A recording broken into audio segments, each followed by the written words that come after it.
For as long as people have called this place home, they've been welcomed with clean air, clean water, and an abundance of nature.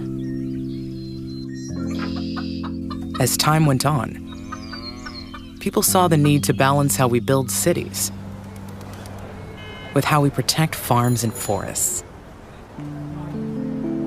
That's why across Greater Portland, in 24 cities and 3 counties, there's one Metro government that brings us all together to maintain that vital balance, to provide services across cities and counties, to create a better future together. Hello, we're Metro. We plan for housing, jobs, and safe transportation. We protect land, air, and water by managing garbage and recycling. We support arts and culture by overseeing local venues to keep the economy growing. And we connect people to nature across 17,000 acres of parks and trails and at the Oregon Zoo. Metro is all of us working together, connecting how we live today with how we plan for the future.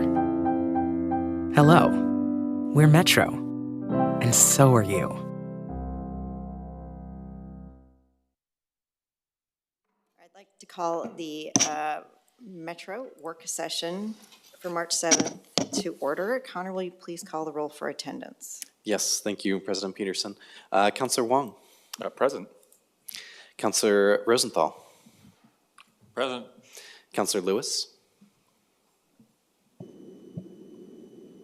Councillor Lewis, can you hear us? We might be having an issue with Zoom. One moment. Well, in the meantime, Councillor Simpson. Morning, President. Good morning. Councillor Gonzalez. Right on time, President. Thank you.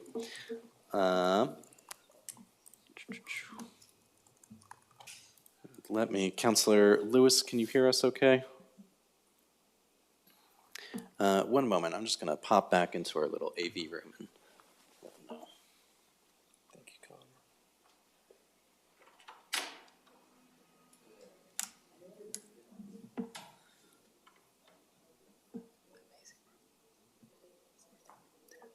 Do we see Councilor Nolan in the room? Okay. They let me know that they would be zooming in, so keep an eye out. Okay. Duggan looks good. Okay, we should have sound on Zoom now. Sorry about that, folks. And continuing with the roll, Councillor Lewis. Present. Now I hear you. Thank you. Good. And I don't see Councillor Nolan yet, but I will promote them up as soon as I do. And President Peterson. Here, thank you. Much appreciated. Before we begin our agenda items, can we please play the safety video for those in-person attendees? Hi, I'm John Rourke. I'm the head carpenter here at the Newmark Theater. Safety is a big part of my job. Some of the things we consider here at the Newmark Theater are the safety of our crews, the safety of the cast, the safety of the audience. I'm out here at the Newmark Theater. You're at Metro Regional Center. The council chamber is located on the 3rd floor of the building.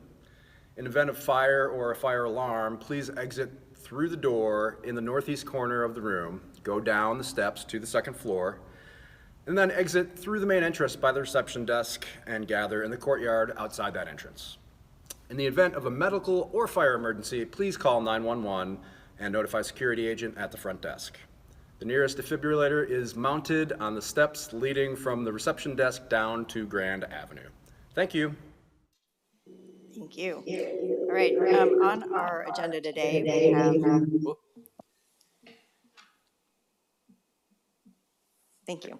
We have one work session item, and it is the draft urban growth boundary UGB work plan. Councilors, as you know, one of our core responsibilities dating back to the creation of Metro is to manage the regional urban growth boundary. This boundary focuses housing and job growth in existing urban locations, thereby protecting farm and forest around the region from sprawl. But the boundary is not meant to be static. The intention that it is adjusted in a thoughtful way when there's a regional need for more land for expected job or housing growth is real. And of course, we all know that we are in a housing crisis, and it really means that we need to think hard about how we proceed forward. Under state law, the Metro Council must assess this regional need at least every 6 years. Our predecessors on the council last made a growth management decision in December 2018, putting us on schedule to make this decision in December 2024.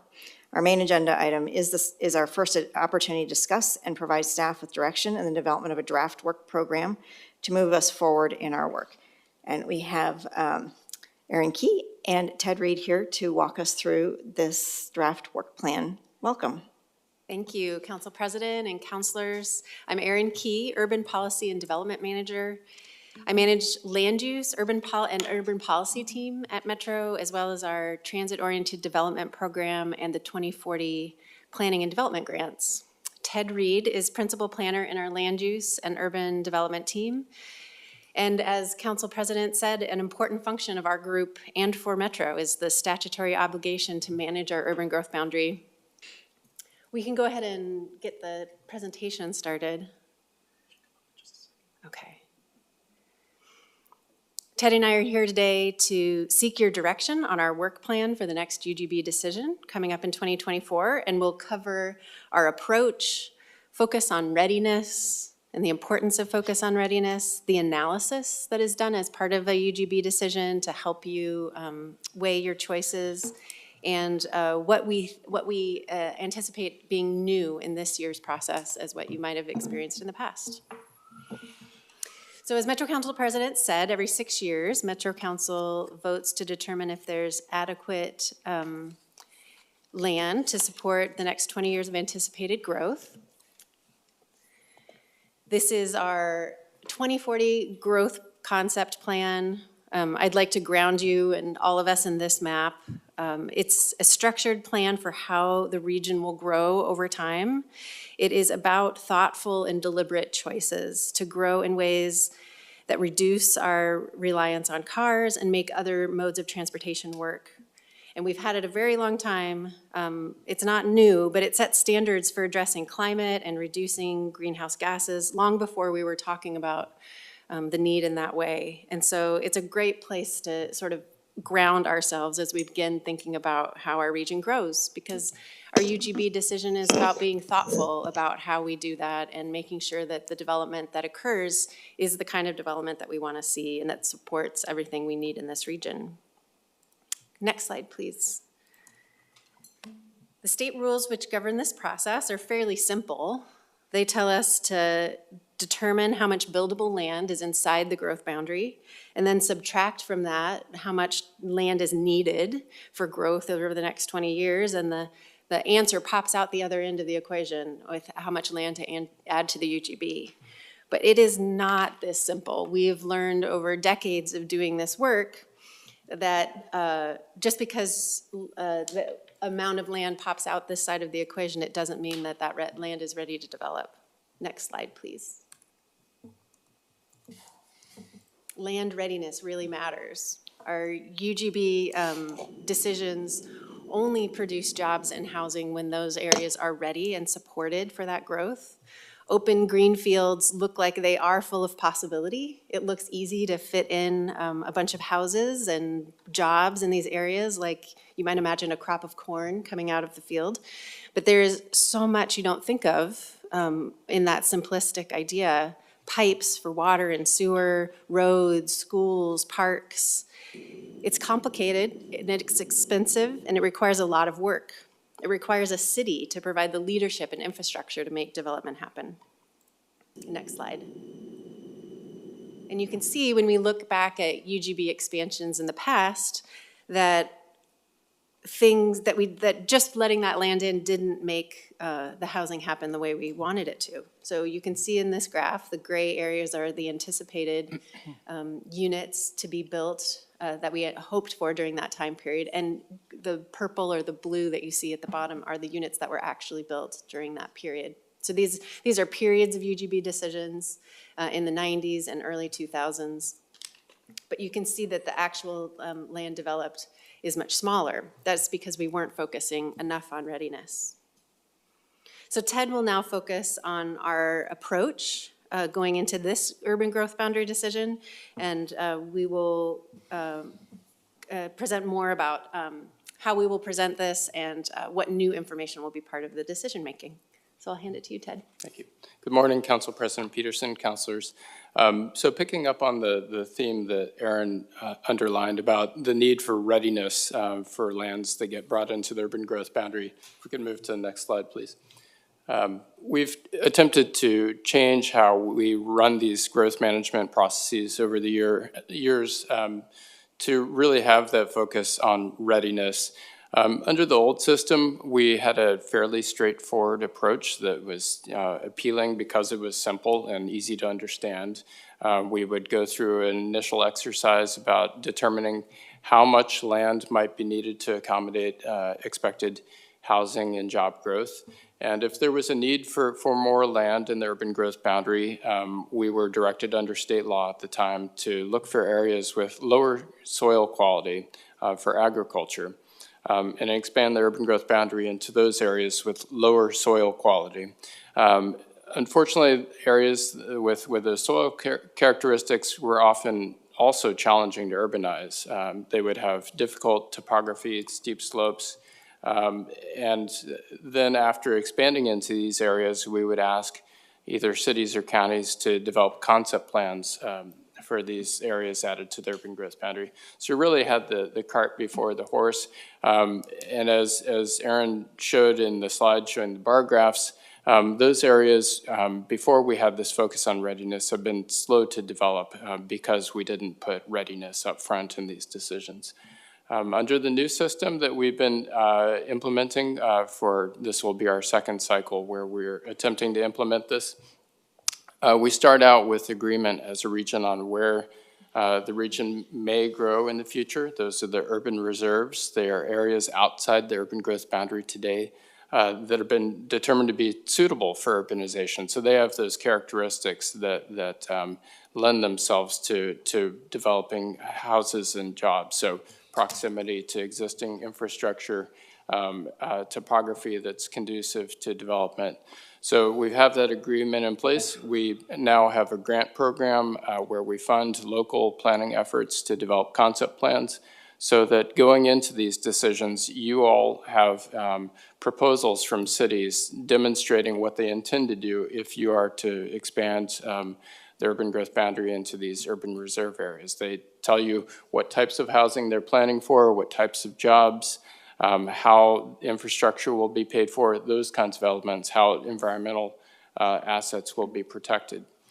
And then the council engages in decision-making about, well, what are the outcomes if we add these areas? So I want to talk a bit about the kind of information that we provide council to support your decision-making so that you can focus on those outcomes. Next slide, please. So the document that we as staff produced to support council deliberation decision-making is called the Urban Growth Report. And we cover a wide variety of topics, but you can think of it as covering generally employment and housing. And so on the employment side, we produce a regional employment forecast. We use a range forecast, low, medium, high, to acknowledge that there's some uncertainty when we're looking out 20 years. We provide you with an assessment of ongoing trends like work from home, which has emerged more recently as a trend that we all experience, or many of us experience in our daily lives now. We provide you with an employment side inventory so that you have an understanding of the lands that are already in the urban growth boundary that are intended for employment uses. And we try to focus on land readiness when we look at that land inventory. Next slide, please.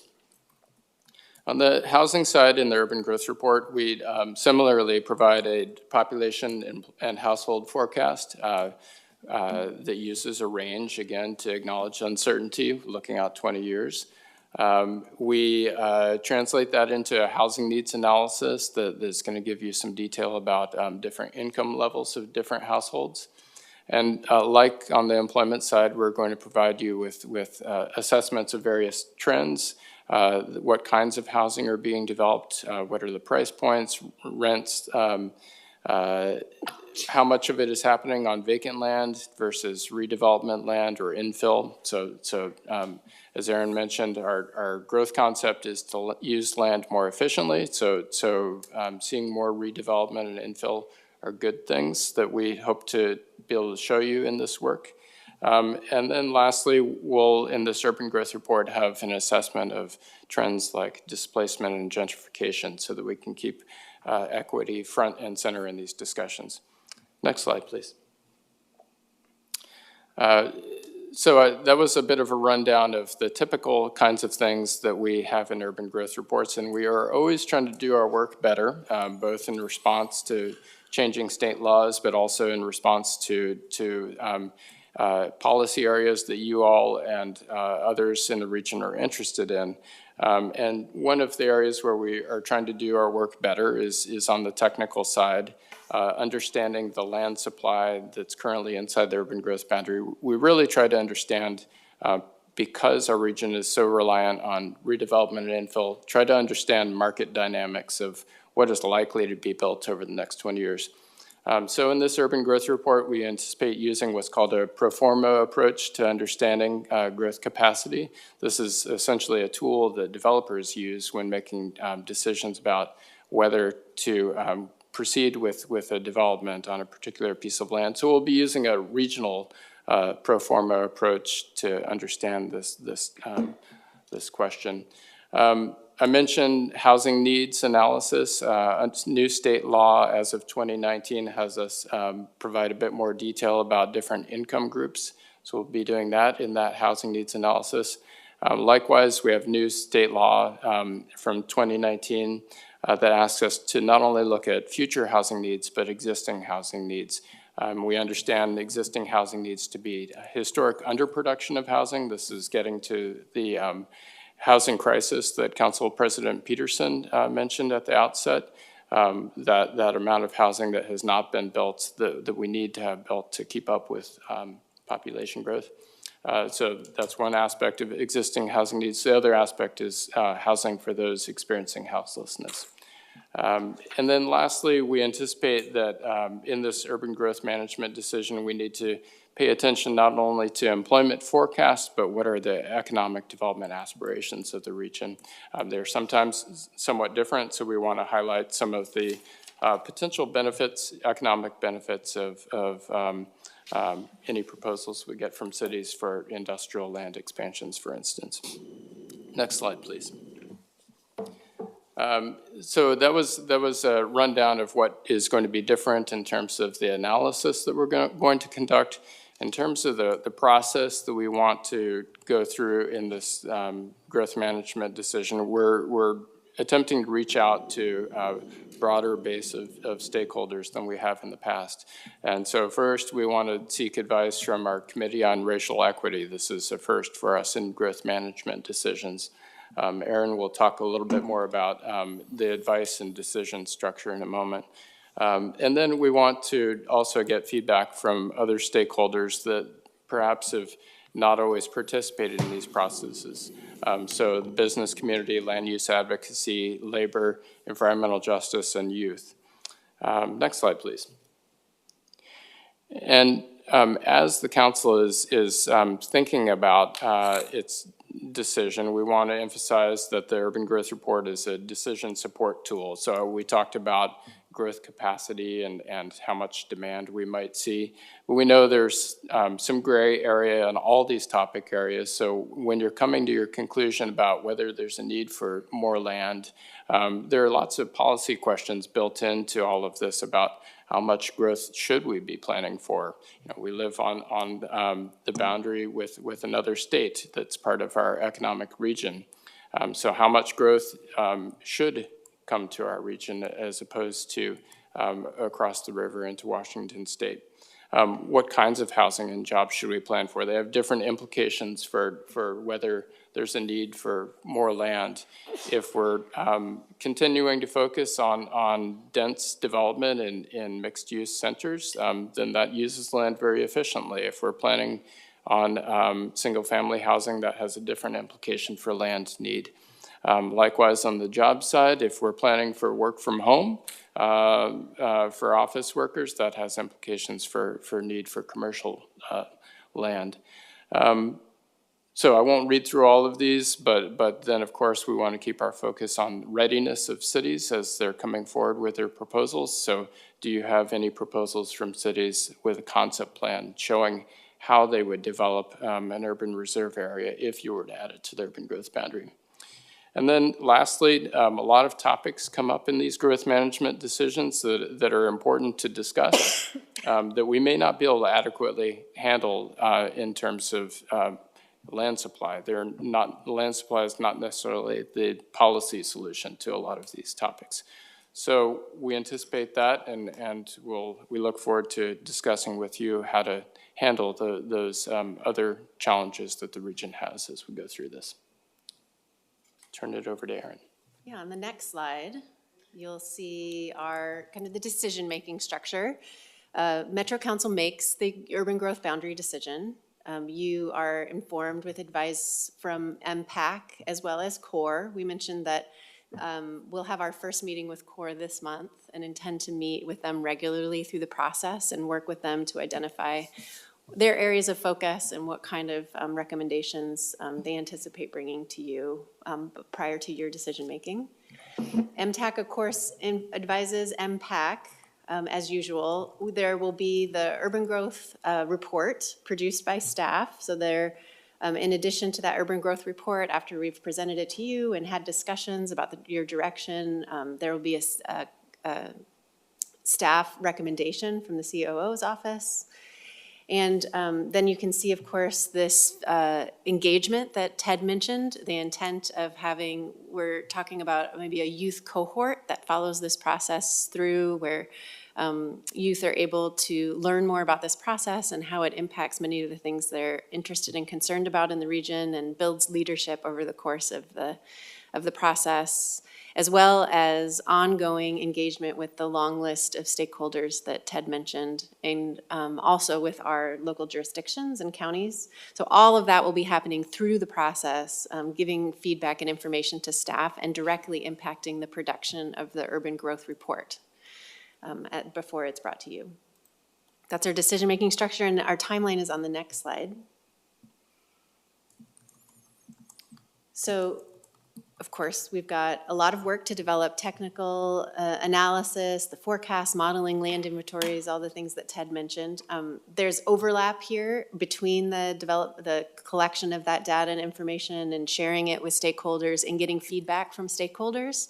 We feel like there's going to be a level of qualitative analysis that's able to happen in our conversations with those diverse groups of stakeholders that can then feed into the urban growth report itself. So you can see there's a little bit of overlap. It really will be probably more significant than those little lines indicate.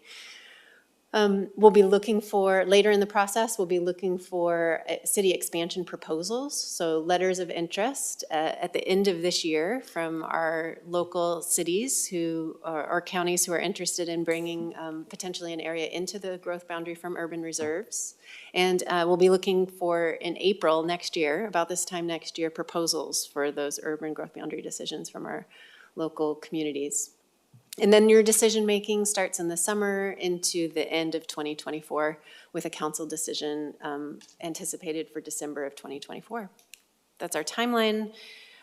Expect a lot of collaboration both with you and with the stakeholders during this process. And our last slide is just our questions for you. We're, of course, looking for guidance on this work plan. The full work plan is included in your packet. We're interested in your thoughts and ideas and your direction to us to get started on beginning this process. Thank you very much. Thank you.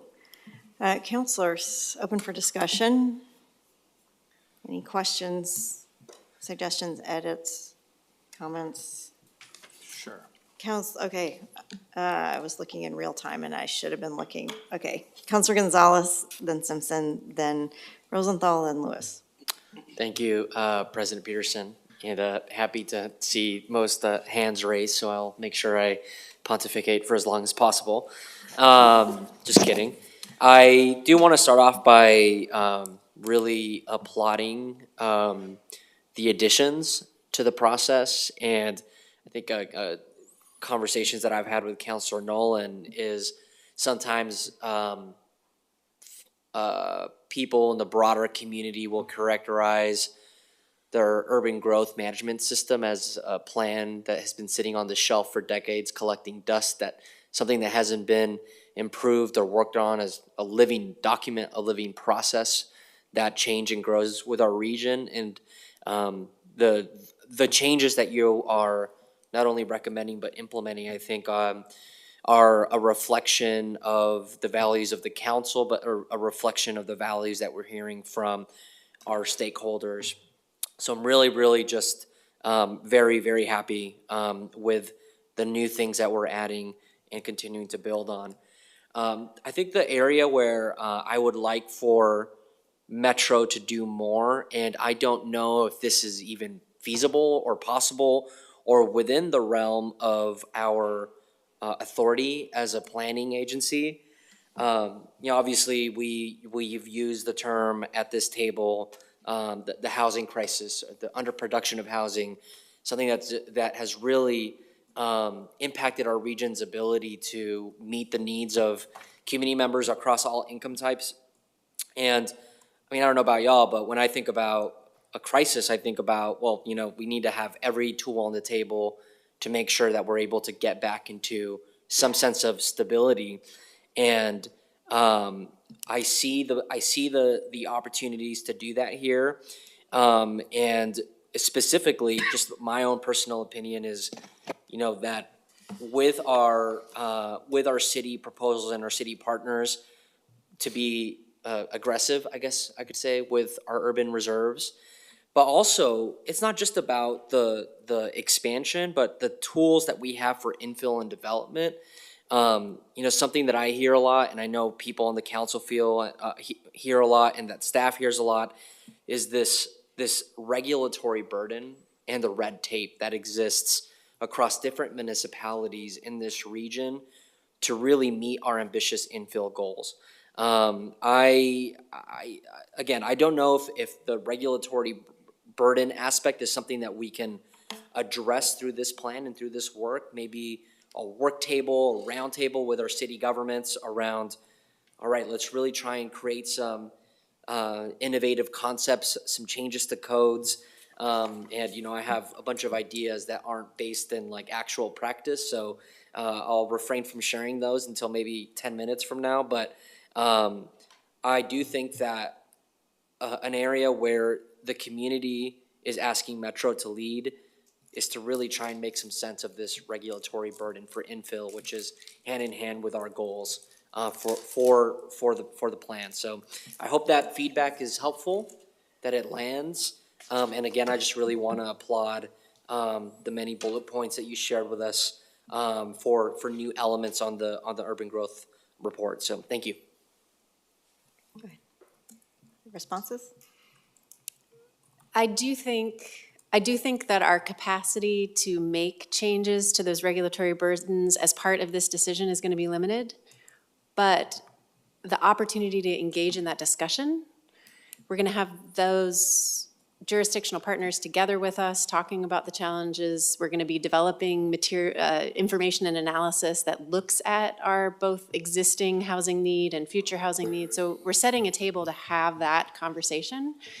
So I think that's a really great thought and idea about how to work that in, and then figure out what the steps would be outside of this process to address the need once we had a kind of a larger conversation and talked about what those are. And I think there might be other tables that we could coordinate with as well.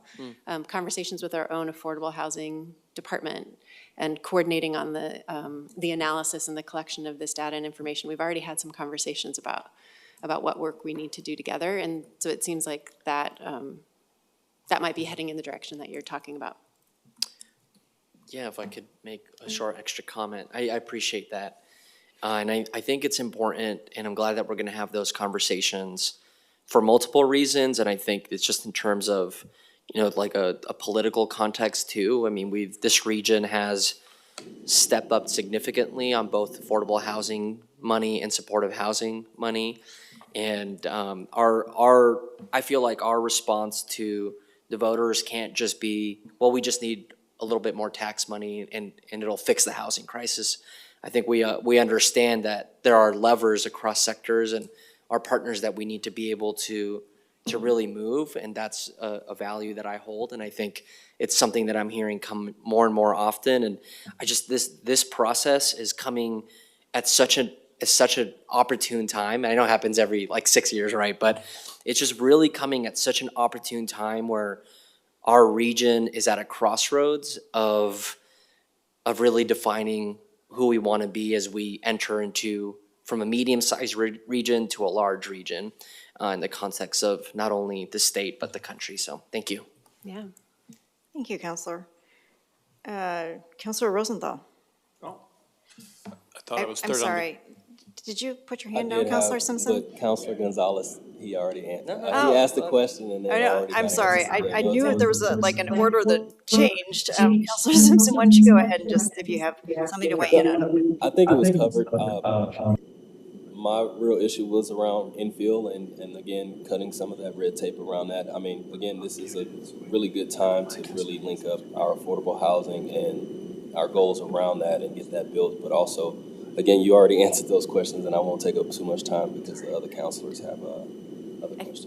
If I can, I'll just add too that when it comes to discussing how we grow inside the growth boundary and how we accommodate housing need, there's opportunity to support our cities and counties with 2040 planning development grants to help make sure that those grants are available to do the kind of work they want to do that will lead to help them increase their densities and improve housing production. So I think that's gonna come up during these conversations, and again, a path to engage in those conversations outside of the UGB decision.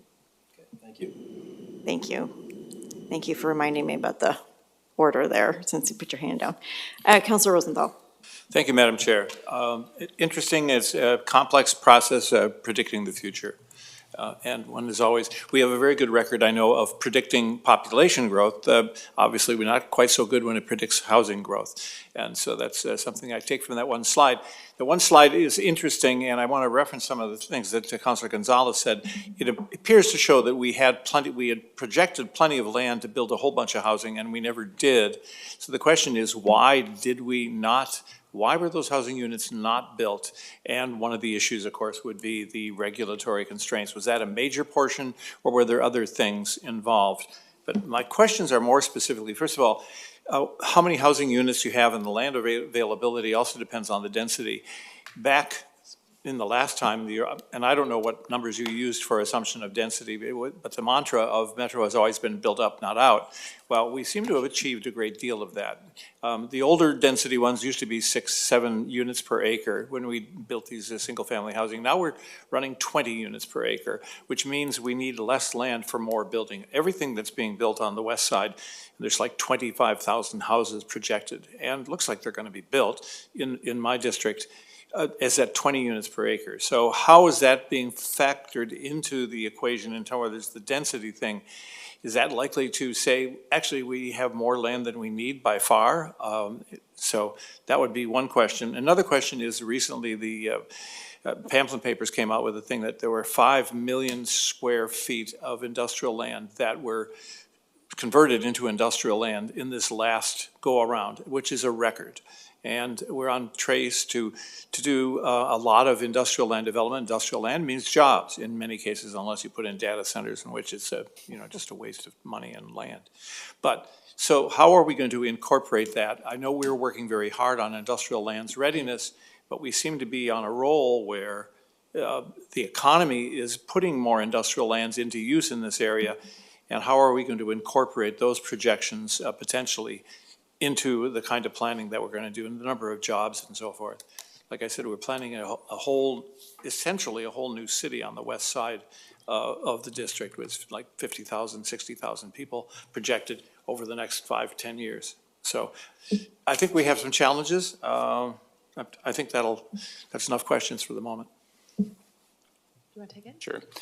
Councilor Rosenthal, I think generally all of your questions you asked, I think of land readiness. Your first point about the past expansions and how they haven't produced housing, that's the disconnect between housing need, which we actually have forecast fairly accurately over time, But when we translate that into land need, in the past, we didn't focus enough on land readiness. And so in the urban growth boundary exchange process, we came to this council with a number of options for exchange because those lands had been added to the urban growth boundary and we hadn't adequately thought about readiness. And so they've lagged in their development for a variety of reasons. City governance, lack of city governance is one. Lack of consensus on what the community should look like in the future is another related to governance. Infrastructure provision, as Erin noted in her comments, providing the pipes, the pavement, the parks is all very expensive. Areas were added in the past without a clear-headed view of how those things would be paid for. And then in some cases, the market conditions aren't there. So you mentioned industrial land.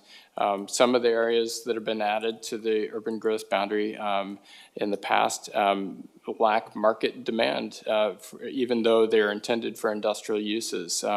They just have not progressed towards development. So I think readiness is a big question built into everything you mentioned.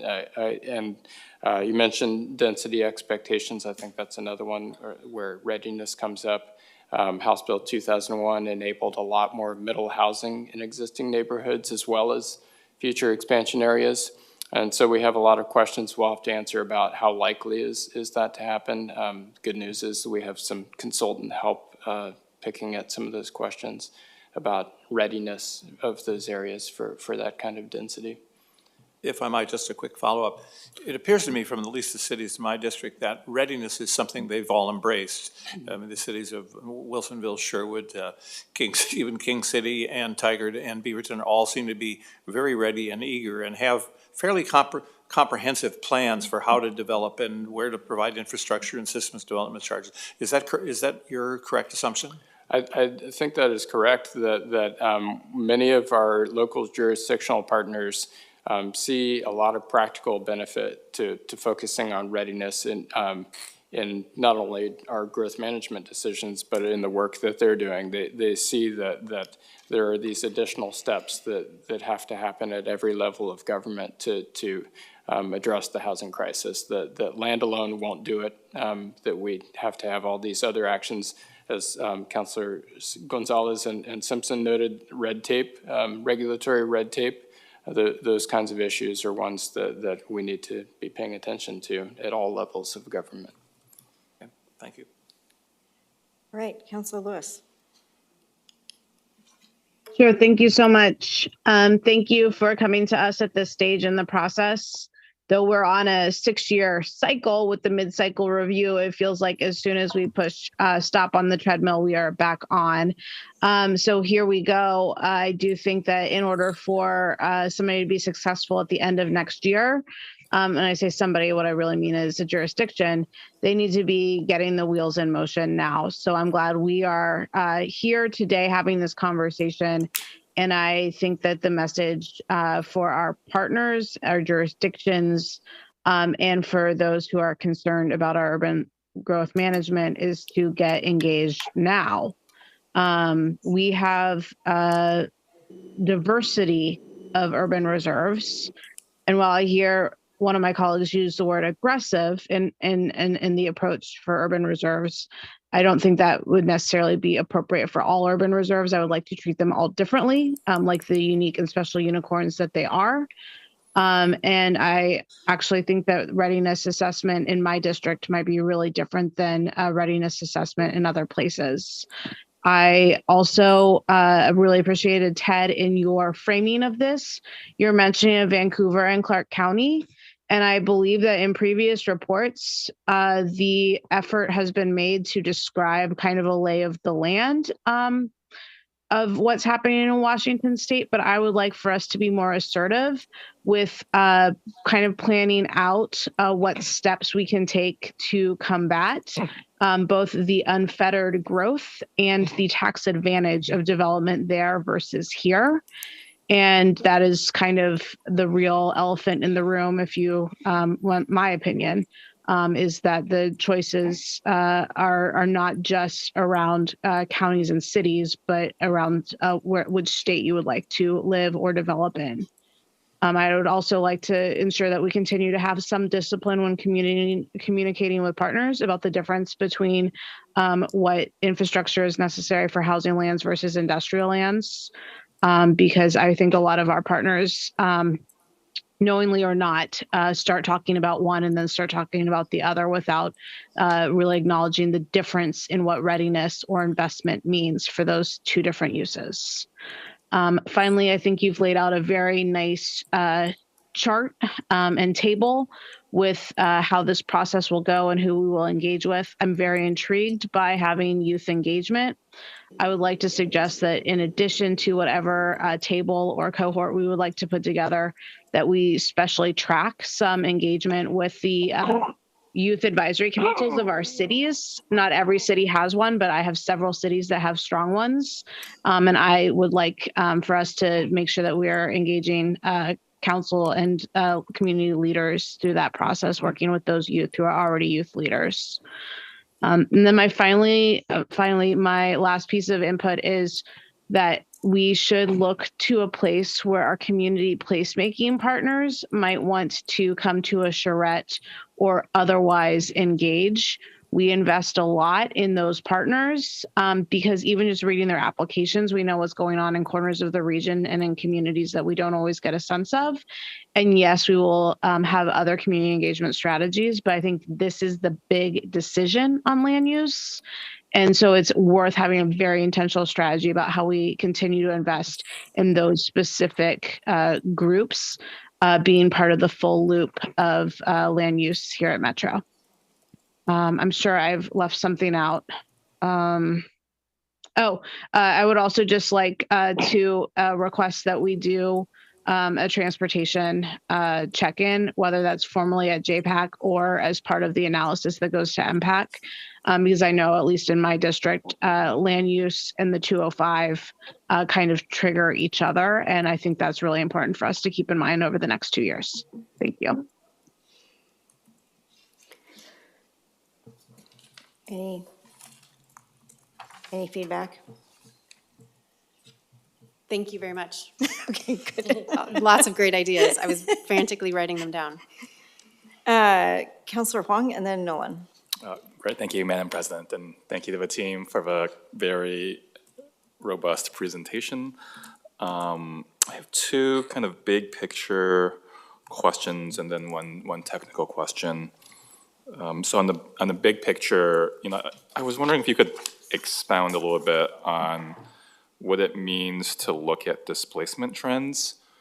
And I'm curious about the methodology, because I think it is really hard to track, if you're being gentrified or, involuntarily displaced from one neighborhood to know where folks are going. And I don't know if we have methodology for that. And then also, like, how might those kinds of displacement trends be kind of incorporated into decision-making? And, Councilor Lewis mentioned that, we have a jurisdiction up north, and, that's not really within our purview, but like, I know a lot of folks are getting or moving up north for economic reasons. So just like, how does that inform our racial equity goals? Another big picture question I have is, we undertook a really innovative and successful land swap process, in the last few months. And how are you going to be talking about that process along with kind of the UGB process that's coming up in this more formal setting? And are local jurisdictions that aren't ready going to be thinking about that as the way to go rather than going through this process, which may or may not be more rigorous? I'm not really sure. But I'd just be curious, like, how you're messaging that and how local jurisdictions are thinking about kind of the two different processes and what might fit their needs better. And then just a quick technical question. I saw on the last slide, there was like the section on city expansion proposals, and then that grant funding applications were due, letters of interest in December of '23, and then proposals to '24. And I wasn't sure if that was proposals for potential expansion or proposals for funding. But I do have just a question around that. It just seems like if it is for funding, that doesn't give them much time before decisions would be, coming to MPAC and CORE and council. So I'm hoping if you could clarify that timeline. Was it for the grant applications or for the expansion? But I think both don't leave a lot of time for kind of the planning and implementation that we want to see before decisions are made. Thank you, Councilor Huang, for the questions. So displacement trends, this is, I think, an area that many people have on their minds when we go through growth management processes, wanting to understand implications of different kinds of growth. So we're trying to be responsive to the interest in that topic area. I think you raise a good question about how much of that can we adequately address in a UGB decision versus other types of processes. So that will be part of that discussion. In terms of the methodology we're using, we have sought consultant support on this particular question. We'll be bringing forward the analysis that Echo Northwest is going to do for us on this question. We can get back to you on the specific methods that they'll be using at a later date if you'd like that as council. I'm really curious in that, because I know it's hard to do. And then you had a question about the UGB exchange and versus this normal every 6-year process. So we're early in the process to be able to know whether there's a regional need for more land. We don't have an answer to that fundamental question yet. It will be largely based on what the council wants to do in this process, based on the analysis that we're going to be providing you. I think, though, that generally the UGB exchange process underlines the importance of focusing, again, I'll say it, on land readiness, not just land supply. And so I think that theme will be coming up consistently in our work, the need to have a city that is willing and able to urbanize an area before it makes sense to add more land. And I think that actually flows kind of nicely into your last question, which was about the timeline. Those are for interest in expanding the growth boundary, those dates. So that's not funding. Funding is available, was made available in the fall through our 2040 planning and development grants. We opened a cycle just to get those funds out there in the world so that cities who are interested could begin their concept planning. We're going to put another cycle out in the next 6 to 8 weeks. So we want to make funding available as soon as possible to anyone who's interested, and we're going to be beating bushes and talking with our jurisdictions about who's interested in doing that right now, so that the funding could be available to them as soon as possible, and they could be ready then with a letter of interest by the end of the year. And then for the proposals for expansion, is April of '24, is that enough time for staff to consider all the applications, if there are any? Councilor Huang, that general timeline is consistent with how we ran the process in 2018. It allows enough time that any cities that are proposing expansions can come before the council, MTAC, and describe what they have in mind for an expansion area. So to answer your question, yes, we do think it works in terms of timelines. Gives everyone a good chance to evaluate the readiness too, which we've emphasized as being really important. So we want to make sure that has enough time. Great, thank you. Okay. Councilor Nolan. Thanks, Madam President. Thanks for the presentation. This is a significant effort, and others have noted that, but this is one of the key things that we as a council on behalf of the region do, and I really am impressed with the thoroughness of your preparation for it and your flexibility, your acknowledgement that in the past we were short-sighted collectively about not really thinking about where there was not just a desire for expansion of the urban growth boundary, but a capacity to do something productive with it. I have one question, and then I want to make some comments that address your questions to us. The question I have is on the slide about the decision tool. You listed out different considerations that the Metro Council might want to, and you'll be prepared to staff us about, and who we might consult with about those things. We've talked a bit also about stakeholders, and there's reference to this city, county, and state across the Columbia River. But more of our border is not with Vancouver or Clark County, it's with rural parts of Oregon. And I'd like to know if you are engaging as stakeholders, representatives of those parts of the state and the ecosystem. Those are largely in natural resource production, or they are preserved for other valued use under Senate Bill 100. So I want to make sure that that representatives for the productive agricultural and forest lands have a seat at this discussion. Thank you for the suggestion, Councillor Nolan. We can definitely add agricultural interest to the list of folks that we need to connect with in this process. May I just add on that, Councillor Nolan, pre-COVID, I had completely and utterly intended to do a round robin around all of the cities outside the urban growth boundary that I think you were alluding to as well. And obviously that did not happen.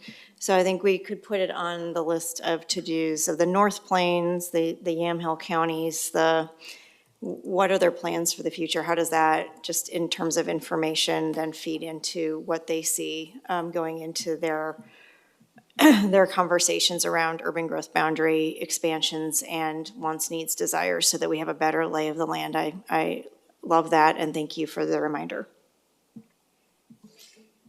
Great, thank you very much. Great, and I'd be delighted. I would enjoy participating with you in some of that outreach. I want to make sure I'm talking about. Yes, because that gets to another comment I'm going to make in a little bit.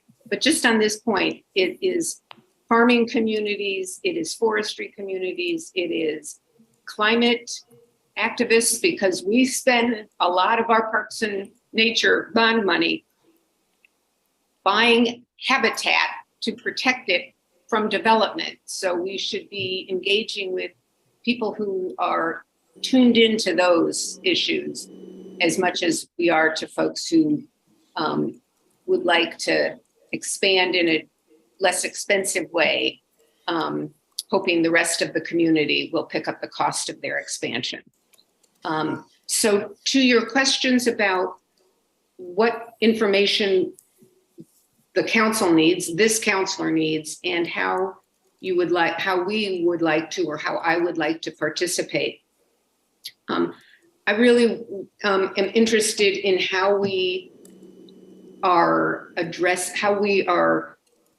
updating and being more smart about the projections we are making for housing need and employment need.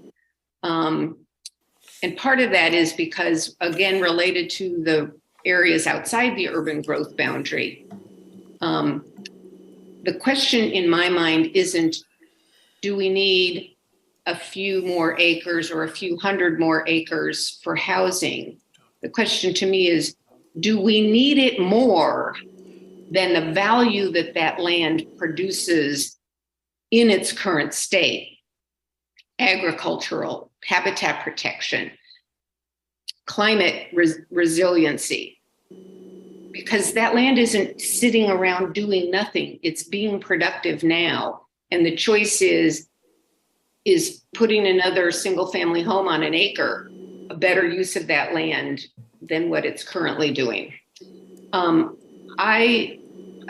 Madam President, you mentioned field trip. I would like for the council to have appropriate direct interaction with some stakeholders.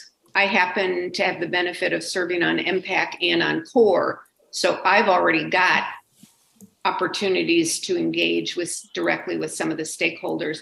I think as a group, the council may want to find some opportunities over the next 20 months, it looks like, to hear directly from stakeholders.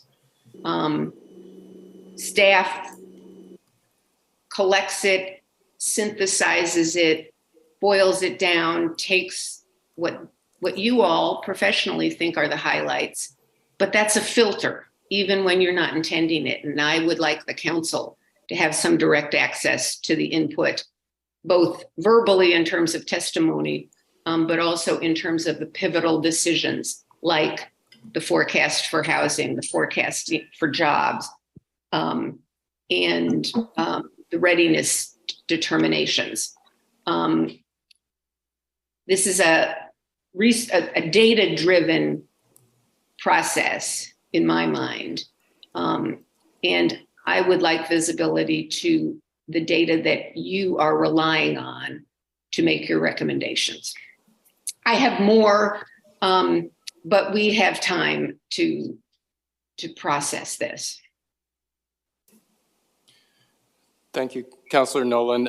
In terms of how we try to improve on our analysis work, it's something that we consistently do every time we go through this. We note things that we could have done better, and we try to improve on it. So a couple of things come to mind. One is that under House Bill 2003 from the 2019 session, the state did some pilot work assessing regional housing needs around the state for every region, and they have sort of moved the ball forward in terms of how we collectively can do this work, noting some areas for improvement. So we hope to learn from that experience that they've gone through. So one area is to provide more detail about household incomes and really stay focused, in particular on households that have the fewest choices as we're doing this work. The second thing that comes to mind is that we are always in the practice of doing peer review in this work and coordinating our forecast with others that do this work.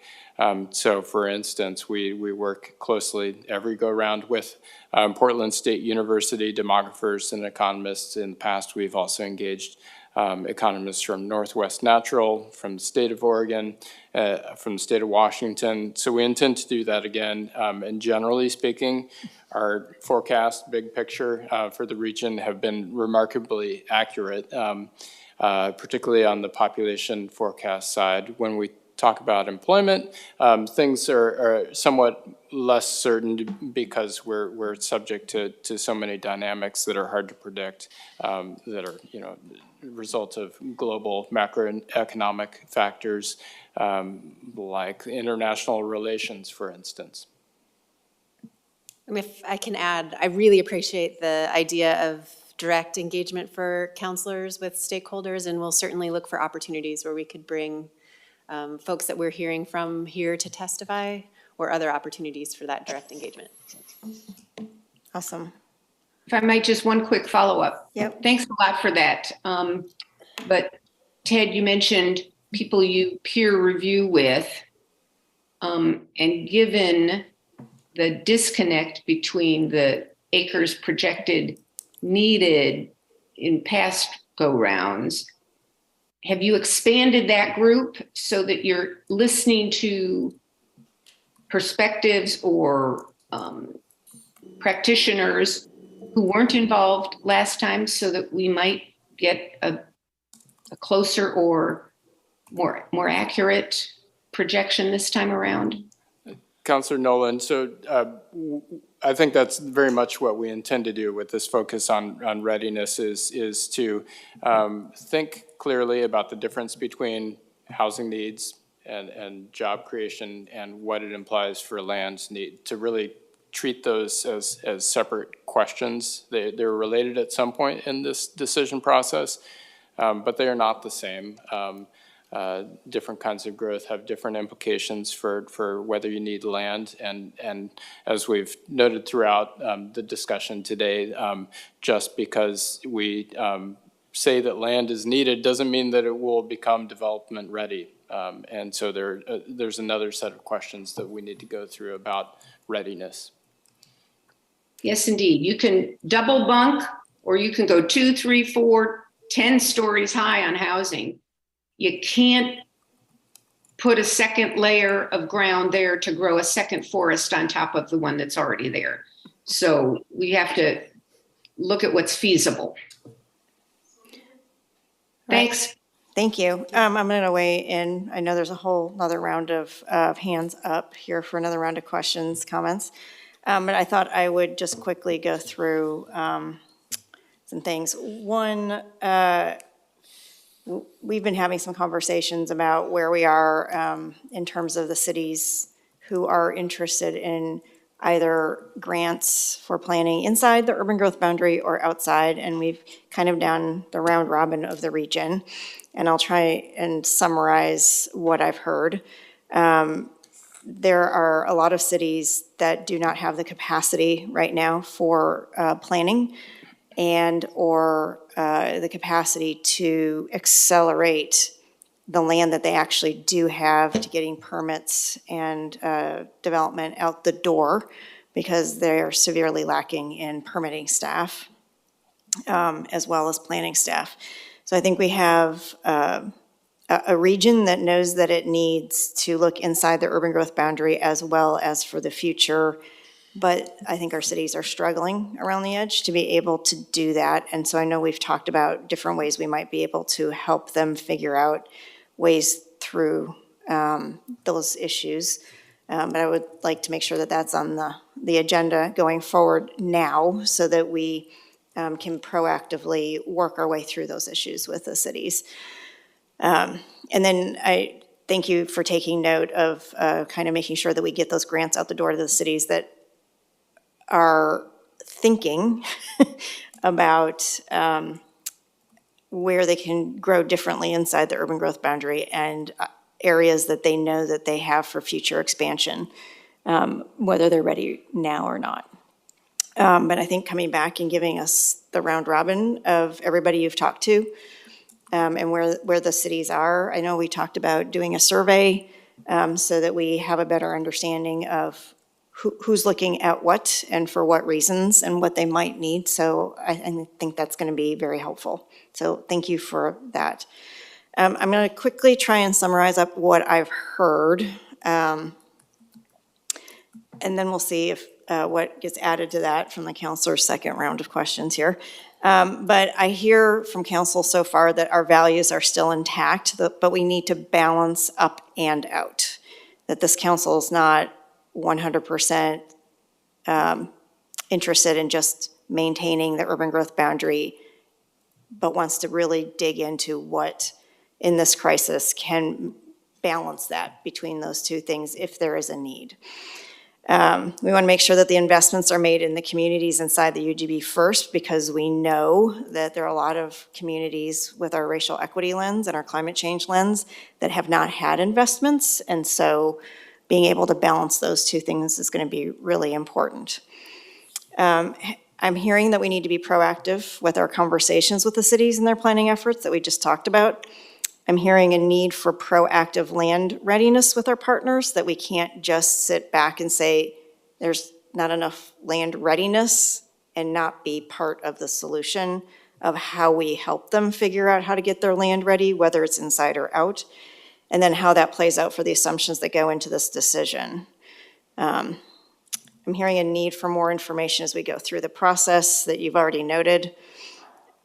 And as we went through, I'm hearing for your question, a need for an update on the assumptions as you move through the process. And in my mind, I see a dashboard as we move through each type of decision that goes into this that has a range that you're hearing, a minimum and a maximum, and then where either in that range, you've decided to land on a range or a number, because I think that will generate a lot of conversation and a lot more understanding, also with our external stakeholders that you'll be engaging, so that they have an understanding of why there's a min and a max, why this isn't one number and one number only, and why we chose that one number or that range. Does that make sense?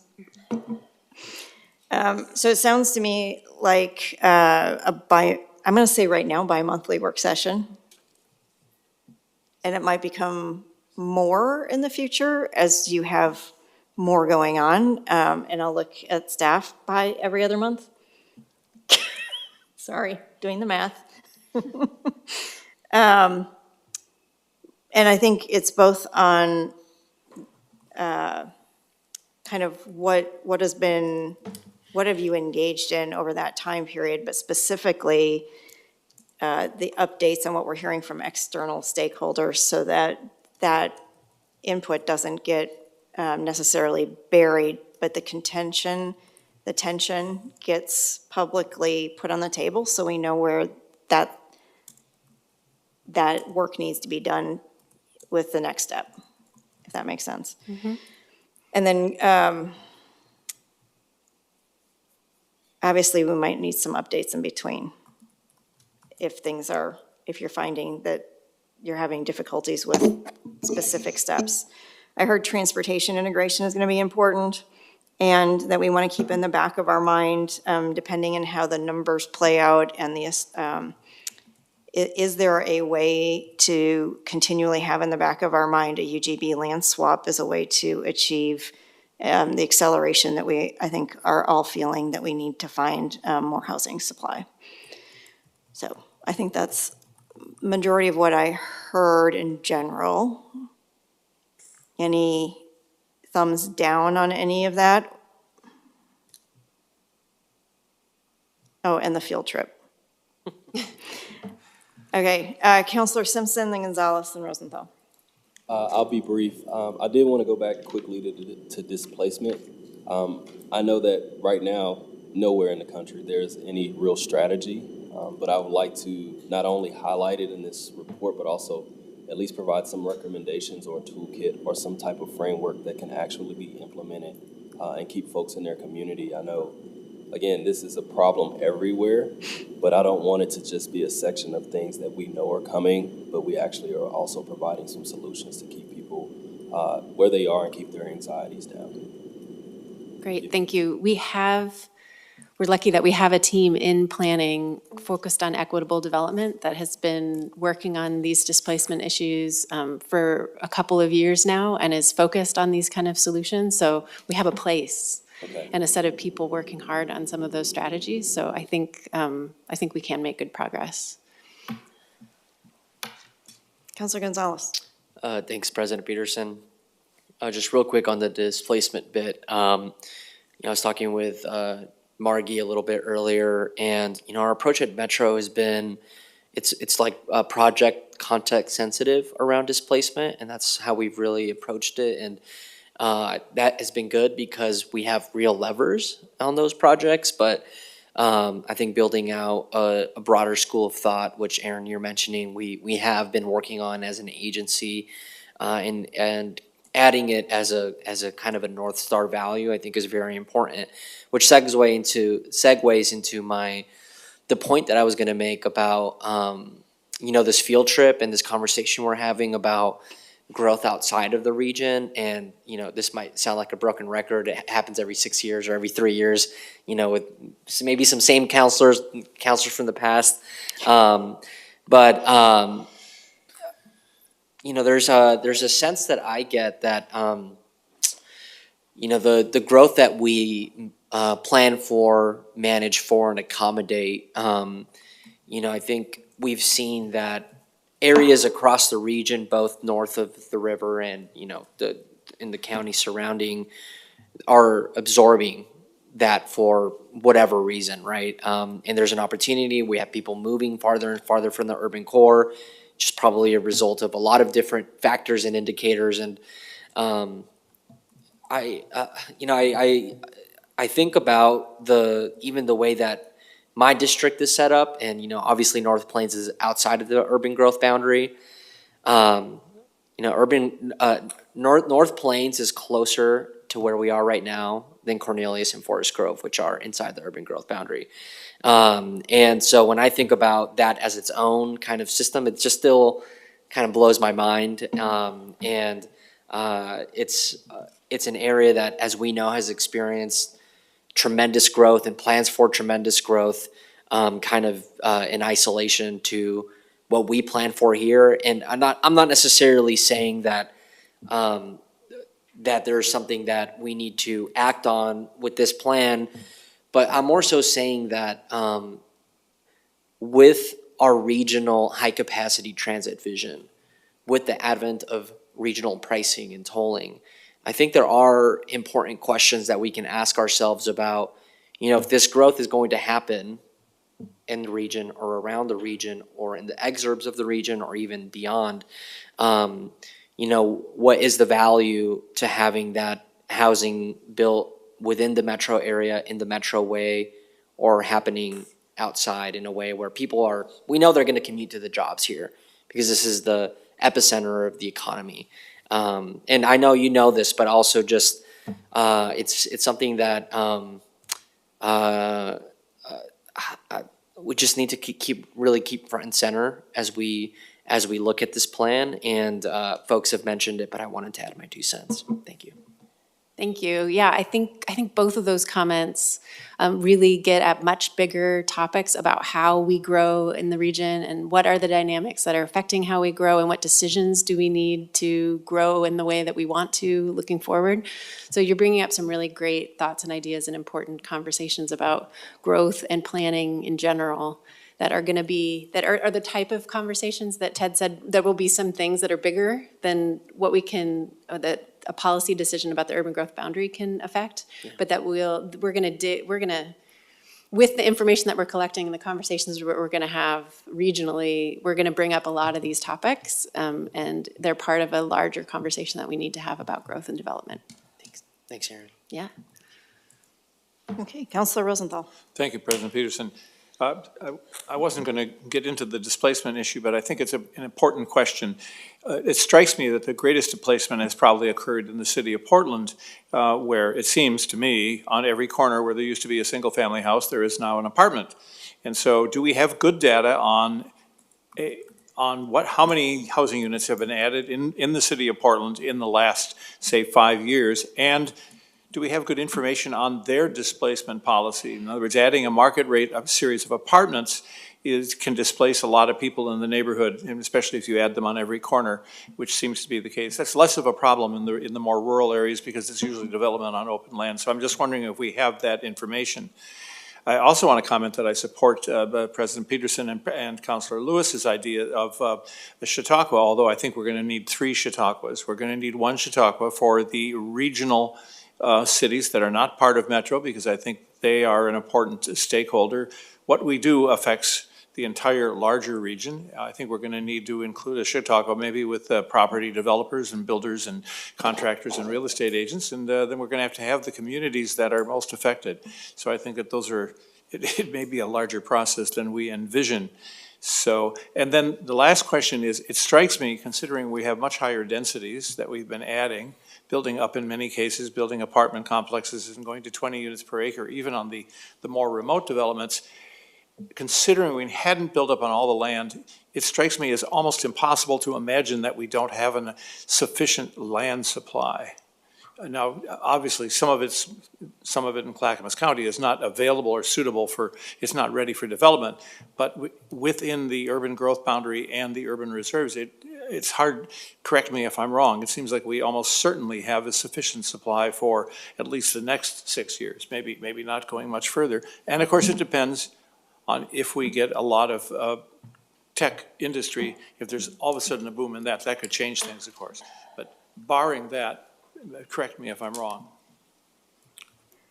Thank you, Councilor Rosenthal, for the comments and questions. So on displacement, there's a lot to come in this process. So we'll be providing you and your colleagues with more information about development trends, how much infill development, redevelopment has been happening.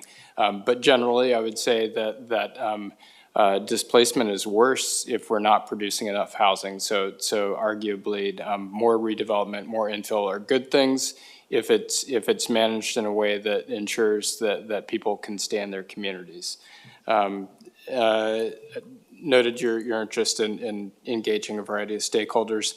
And then in terms of the possibility of whether there's a need for more land, I'm lucky that I don't have to make that decision. We'll provide you and your colleagues with a lot of information to support you in that decision-making. And so I look forward to that discussion. And I just wanted to add, I'm glad that you're so excited about what we're going to learn when we collect this data. We don't have it yet, so we don't know what we're going to find about buildable land, but I'm glad you're excited about it. We're going to leave you at the edge of your seat waiting for the next episode. And so it'll continue over the course of this year. 2 months, yeah. And just to add in, I think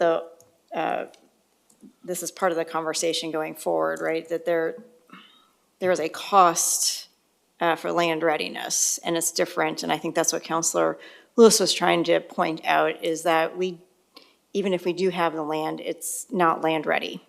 And especially in Clackamas, where it may be a little bit more costly, but we haven't seen the amount of investment from the region necessarily going into all of the communities on the east side of our region that needs to happen in order to get the outcomes that we want. And I think that's where and probably Councilor Lewis and some others are on the table, are most concerned, is that if we make assumptions that investments are going to happen, but those investments never come, then what have we said? What have we said in terms of, are we actually trying to implement that kind of, are we actually saying that we're going to achieve those outcomes? And I think that's the hard part from the past, is that the investments haven't come to fruition. And that's not on us necessarily, but it's on us bringing actively everybody together, including the state and the feds, around the investments that need to be made. Because the cities obviously and the counties don't have the resources, and that's why we have a land readiness problem. So, Marisa, any comments on next steps and going forward? Anything that you'd like to add? Thank you for that, President Peterson, and good morning, councilors. I am actually just very excited. I think that the process that we all went through to conduct the land use exchange was one that showed that we are willing to really examine our process and look at the urban growth boundary as not a forever thing, but something that is editable and can adapt to new circumstances and more new, better information. So I am excited that you all are engaged and asking great questions, and really look forward to the data that the team collects. Because I think we're going to have some very lively policy discussions, and I think, it feels like we're all up to that challenge. So thank you for the conversation today, and thank you for allowing me to comment. Thank you. All right. Well, thank you, and we do look forward to seeing you a lot over the next year and a half. So Good. Thanks, and thank you for all of the work today to get us to this point. All right. Back to Marisa for any communications. Yes, so I have a couple exciting updates for you today. The first is some fabulous news from the Oregon Convention Center. We're very excited to share that the National Education Association has verbally confirmed Portland for their 2025 annual meeting and representative assembly. This event will be held in late June, early July 2025, and is Portland's largest convention booking on record. And for those of you tracking that, it usually takes us many years and a much longer time frame to book a convention like that. So it really is incredible what the team did. Many props to the amazing team at OCC and our Travel Portland partners for the hard work and outreach it took to make that happen. Switching topics, I also wanted to draw attention to the hard work and outreach of Krista Gardner and the Community Investments team. The Nature and Neighborhoods Capital Grants Program received 16 pre-applications totaling $6.37 million in funding requests last month. This year, the program will award $2.7 million across the metro area for 3-year grants of $100,000 to $1 million each. The grants support community-led projects that benefit historically marginalized communities, protect and improve water quality and fish and wildlife habitat, support climate resilience, and increase people's experience of nature. Projects could include elements like neighborhood livability, land acquisition, urban transformation, and habitat restoration projects. This 2023 round of grants is possible thanks to support from voters who renewed the Parks and Nature Bond in 2019. And finally, Community Partners for Affordable Housing will be holding a free forum tomorrow at 6:30 at Broadway Rose Theater. The panel brings together Dr. Marisa Zapata from PSU's Homelessness Research and Action Collaboration, Beaverton Mayor Lacey Beatty, Metro Tri-County Planning Body Member Michael Liu, and Metro Housing Director Patricia Rojas in a panel operated by the director of the North American Bureau of the International Network of Street Papers, Israel Bear, who you may know formerly from Street Roots. Registration is free, but the event is close to capacity, so if you'd like to attend, you can still get on a wait list for a slot. Should be a great panel, and I'm sure it's going to be amazing to hear from our community partners. So those are my updates. Happy to answer any questions. Thank you. Any questions? All right, moving on to Councilor Communication. Thank you, Marisa. Councilor Gonzalez. Thanks, President Peterson. 2 updates, Metro-related, and then 1 personal. The first is Councilor Rosenthal and I last night made the trek to the city of Cornelius and presented to the city council on the TV highway project that we're working on.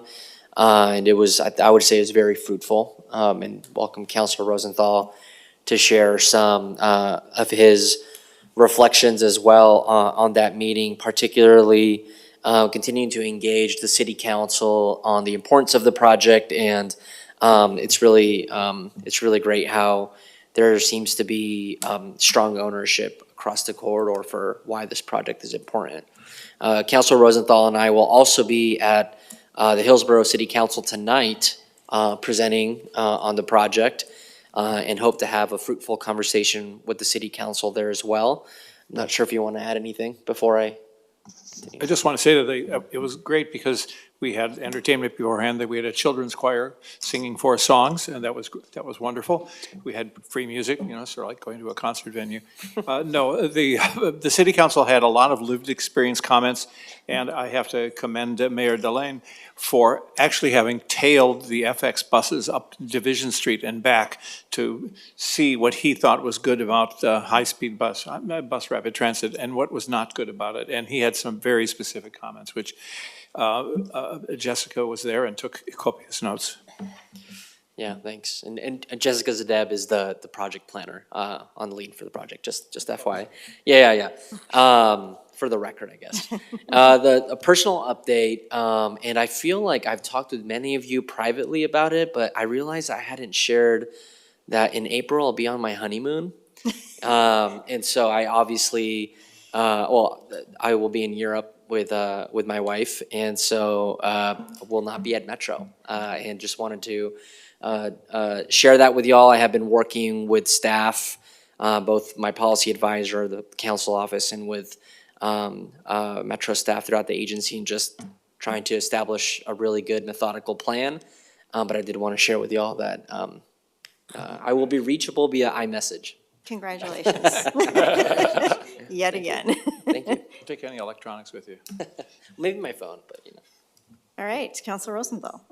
Well, I just wanted to say that Tigard is having a housing and homelessness forum tomorrow. So we'll see. They're trying to address solutions for dealing with the problem, which I think is a nice proactive approach. Great.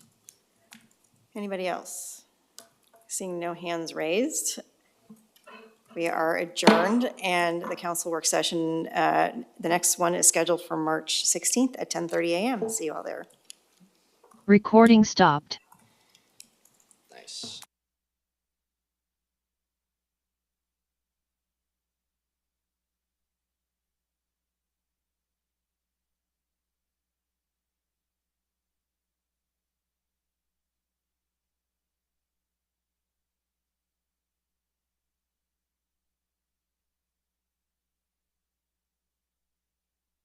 She's also deputy president, so she has plenty of other facilitation leadership. I'm down as long as I got the script and everything, and I'm prepared. I can